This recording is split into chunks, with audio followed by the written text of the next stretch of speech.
Hello guys, this is Swati. आज मैं बात करने वाली हूँ कैसे स्पेस वॉर ओपेरा के बारे में, जिसके 2 सीज़न जब मैंने बैक टू बैक देखे हैं तब उसने मेरा दिल जीत लिया है। साई-फाई जॉनर की जो फेवरेट लिस्ट होती है उसमें उसने काफ़ी ऊपर की पोजीशन एक्वायर कर ली है। मैं बात कर रही हूँ एप्पल टीवी की द फाउंडेशन सीरीज़ की, जिसके 2 सीज़न अवेलेबल हैं और हर एक सीज़न में आपको 10 एपिसोड्स देखने होंगे। एक एपिसोड का रन टाइम लगभग 55 से 60 मिनट्स का है। सो अच्छा खासा टाइम आपको इसमें इन्वेस्ट करना होगा, लेकिन एक भी सेकेंड आपको वेस्ट नहीं लगने वाला है। कॉज इसमें आपको बहुत नई चीज़ें देखने को मिलने वाली हैं, इंटरेस्टिंग चीज़ें देखने को मिलने वाली हैं। अगर आपने आई रोबोट मूवी देखी है तो वो मूवी जिसका अडेप्टेशन थी, जो बुक्स थी रोबोट सीरीज़, वो लिखी थी आइजैक एसिमोव ने। ये बहुत ही ज़्यादा फेमस राइटर हैं इस जॉनरे के, किंग ऑफ साई-फाई जॉनरे बोले जाते हैं। उनकी ही बुक है फाउंडेशन सीरीज़, नॉवेल्स हैं कुछ, उनका अडेप्टेशन ये है। अच्छा, काफ़ी पुराने टाइम पर ये लिखी गई थी, लेकिन इस पर कुछ बन नहीं पाया कॉज इसमें थाउजेंड्स ऑफ ईयर्स का स्ट्रेच लिया गया है और जो चीज़ें दिखाई गई हैं वो दिखाना पॉसिबल नहीं थी।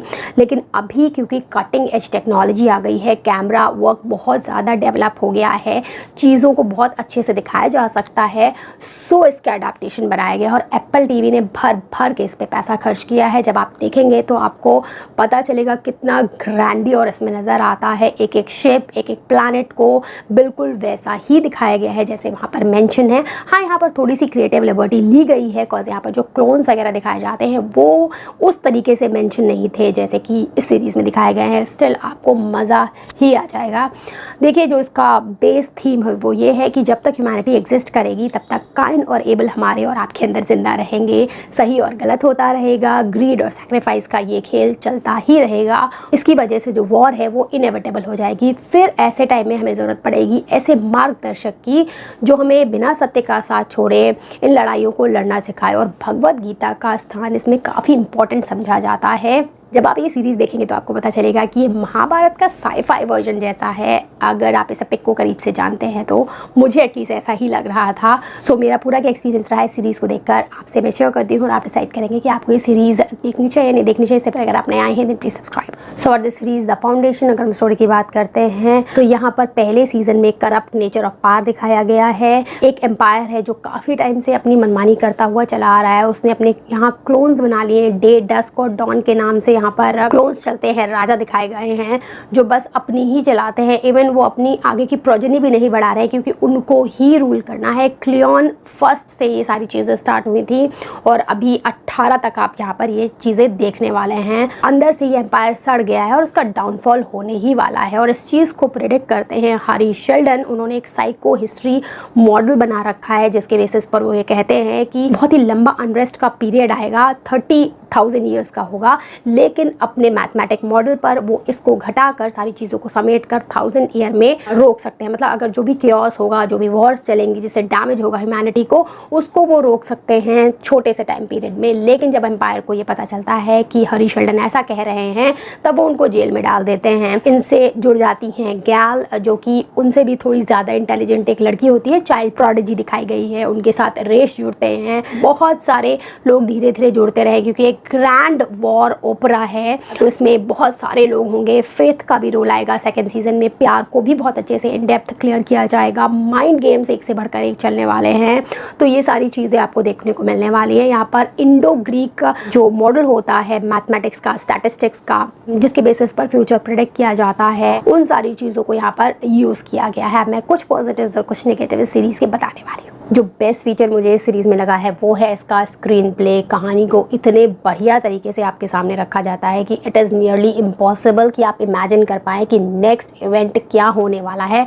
पास्ट और फ्यूचर को एक साथ दिखाया जाता है। ट्विस्ट एंड टर्न्स इतने बढ़िया लगते हैं कि बिल्कुल चेस गेम की तरह ये आपको लगने वाला है कि नेक्स्ट मूव क्या होगा। बहुत ज़्यादा दिमाग लगाने पर शायद ही समझ में आए। बहुत ही बढ़िया स्क्रीन प्ले लिखा गया है। Second positive will B its direction and cinematography. किस तरीके से अलग अलग प्लैनेट्स दिखाए गए हैं, उनकी रिंग्स दिखाई गई हैं, एक ब्रिज दिखाया गया है, रोबो ह्यूमंस दिखाए गए हैं। एक फॉरेस्ट प्लैनेट है, वाटर प्लैनेट है, एक ऐसा प्लैनेट है जो बहुत ज़्यादा साइंटिफिकली एडवांस्ड है। वहाँ की चीज़ें क्या दिखा रहे हैं, आप एक एक सेकेंड अवाक होकर देखते रहेंगे।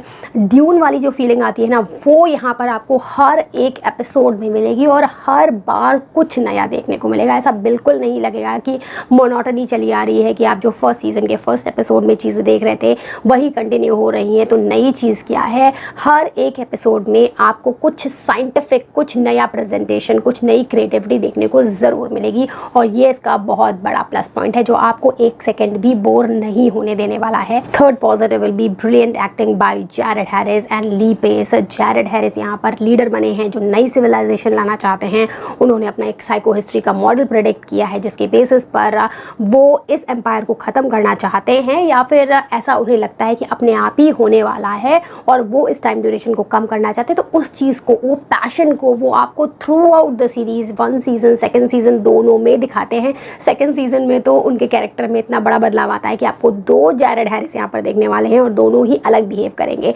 ली पेस एक बढ़िया टायरेंट की तरह आपके सामने आते हैं जो बस अपना मन का करना चाहते हैं, अपनी चलाना चाहते हैं, और 2nd सीज़न में वो सुपर साइकोटिक मुझे लगे हैं क्योंकि यहाँ पर नया सिविलाइजेशन की बात की जा रही है, पुराने को ख़त्म करने की बात करी जा रही है। तो कुछ ऐसे लोग होंगे जो कन्फ्यूजन में होंगे, तो यहाँ पर गैल और सेल्वॉर ने उस चीज़ को बहुत अच्छे से निभाया है। ब्रदर कॉन्स्टेंट दिखाई गई हैं जो फेथ को रिप्रेजेंट करती हैं और बहुत अच्छे से सारी चीज़ों को एक फ्लो में ला कर छोड़ा गया है जो कि आइजैक एसिमोव के काम के साथ बहुत ही जस्टिफिकेशन करा हुआ लगता है। जो फोर्थ पॉजिटिव है वो इस सीरीज़ का मैसेज है, जो आइडियोलॉजी है वो बहुत ही क्लियरली रखी गई है। देखिए, वॉर तो इनएविटेबल है, जब कोई भी पुराना सिस्टम करप्ट हो जाता है तो उसका खात्मा ज़रूरी है और नए का आना भी, लेकिन इसके बीच में एक वॉर जोन आता है। अब उस वॉर जोन को कितनी जस्टिफाइड तरीके से लड़ा जा सकता है बिना सच का साथ छोड़े, वो यहाँ पर मैसेज देने की कोशिश की जा रही है। कोलेटरल डैमेज होगा, कुछ बेगुनाह लोग भी मरेंगे, लेकिन उसको मिनिमाइज़ कैसे किया जा सकता है उसको यहाँ पर दिखाया जा रहा है। और कुछ कंफ्यूजिंग कैरेक्टर्स भी दिखाए जाते हैं जो बार बार इस चीज़ को क्वेश्चन करते हैं। जैसे आप महाभारत का एग्जाम्पल ले लें, उसमें अर्जुन क्यों वो युद्ध करे उसका प्रश्न बार बार कृष्ण से पूछते हैं और कृष्ण उसका एकदम एप्ट, लॉजिकल, रैशनल आंसर देते हैं। और यहाँ पर भी जो मेन साइंटिस्ट हैं उनका नाम, जिन्होंने साइको हिस्ट्री मॉडल प्रेडिक्ट किया है मैथमेटिक्स के बेसिस पर, उनका नाम हरी शेल्डन यूं ही नहीं आइजैक ने रखा है। हरी एक मेटाफोरिकल क्लू की तरीके से छोड़ा है, हरी मतलब भगवान कृष्ण, आप समझ सकते हैं। सो अगर हम ड्रॉबैक की बात करते हैं, जो पहला ड्रॉबैक है वो ये है कि 60 मिनट्स के आपको 20 एपिसोड्स देखने हैं तो बहुत ज़्यादा टाइम इन्वेस्ट करना पड़ेगा। शायद कुछ लोग इतना टाइम लगाने के लिए तैयार ना हो। जो लोग साई-फाई फैंस हैं वो तो आसानी से लगा भी देंगे और उनको मज़ा भी आएगा फॉर श्योर, लेकिन कुछ को बिल्कुल भी टाइम की वजह से इसमें इंटरेस्ट नहीं रहेगा। सेकेंड थिंग, यहाँ पर जो चीज़ें दिखाई जा रही हैं वो इतनी ईजी नहीं है जितनी आपको स्टार वॉर्स में लगती हैं। ये लोडेड है, साइंस से, फिलॉसफी से समझने में थोड़ा सा टाइम लगता है। तो जो लोग कैजुअल साई-फाई चीज़ें देखना पसंद करते हैं उनको ये नहीं अच्छा लगेगा। अगर रेटिंग की बात करते हैं तो वैसे दूंगी 10 आउट ऑफ 10। कॉज मेरा थोड़ा बायसनेस है साई-फाई जॉनरे की तरफ। It was totally time well spent for me at least. जहाँ तक गोर, वायलेंस, प्रोफैनिटी और अडल्ट सीन्स की बात है, हाँ इसमें ये सारी चीज़ें हैं तो बच्चों को दिखाना लायक तो बिल्कुल भी नहीं और उन्हें समझ में भी नहीं आने वाला है। टीनेजर्स को भी नहीं देखना चाहिए। ग्रोनअप्स के लिए सीरीज़ बहुत ही अप्रोप्रिएट है कॉज यहाँ पर बहुत कुछ देखने, जानने, समझने को है सीरीज़ में। So do watch this if you are a sci-fi fan. तो अभी तक आप इसे देख चुके होंगे या फिर आपकी वॉच लिस्ट में ये ज़रूर होगा। तो अगर आपको कुछ कहना है इसके बारे में then comment boxes for you guys. That's it, bye.